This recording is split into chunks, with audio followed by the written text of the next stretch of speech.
It is Sidney Powell. She is defense attorney for General Michael Flynn. And Sid, it's great to have you with us, and I hope you've got some good news for us.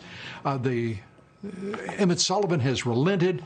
He has decided to do the right thing. The D.C. Appellate Court has said, we can't possibly endure any more of this rampant disregard for law and speedy justice in this country. So we want to end the 4-year persecution of an innocent man framed by the deep state and the radical Dems.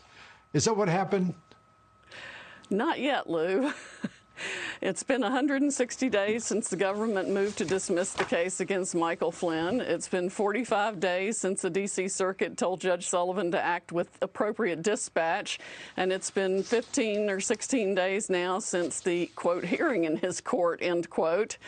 And we still have heard nothing from the court on the government's motion to dismiss or my disqualification motion, which, of course, I expect him to deny.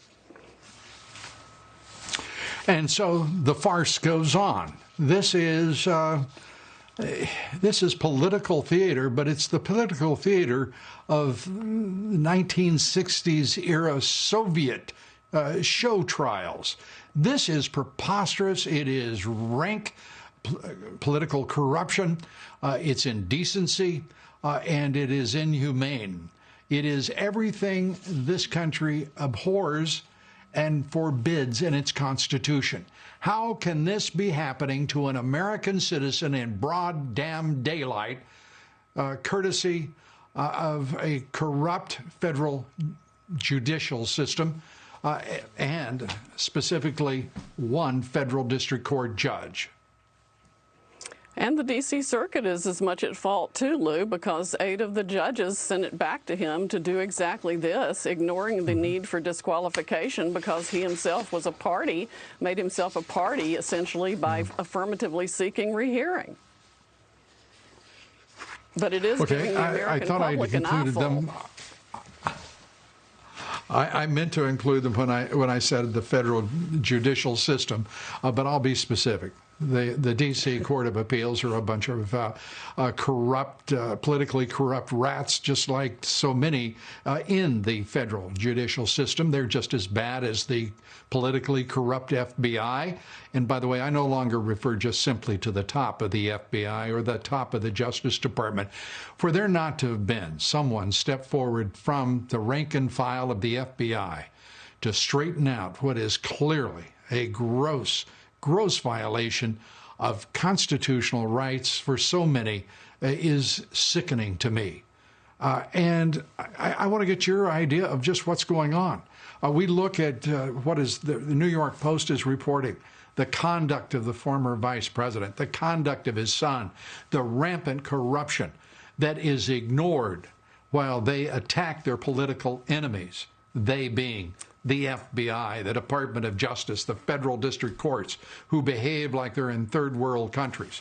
This is sickening to the American people. And by the way, I think people have got a pretty good idea that the only thing standing between them, and this rotten, toxic, corrupt political structure called a judiciary is Donald Trump. Your thoughts?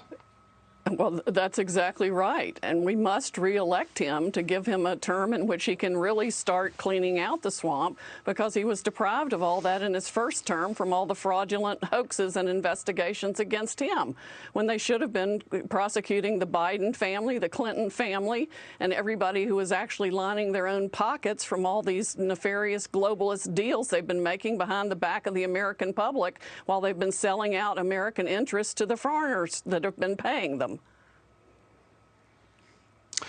And what should we do, turning to the across the country to Silicon Valley, big tech, social media titans, deciding that they're going to decide this election, shutting down one of the country's oldest newspapers, if not the oldest functioning newspaper, one of the largest newspapers in this country. What should this president do? I mean, this is outrageous.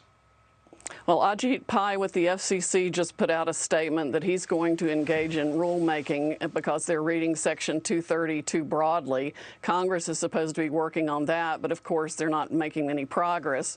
The President and the Department of Justice should be, well, the Department of Justice in particular should be looking at both antitrust violations and election contributions because they've contributed millions, if not billions of dollars worth of improper campaign contributions to the Biden campaign by shutting down the opposition.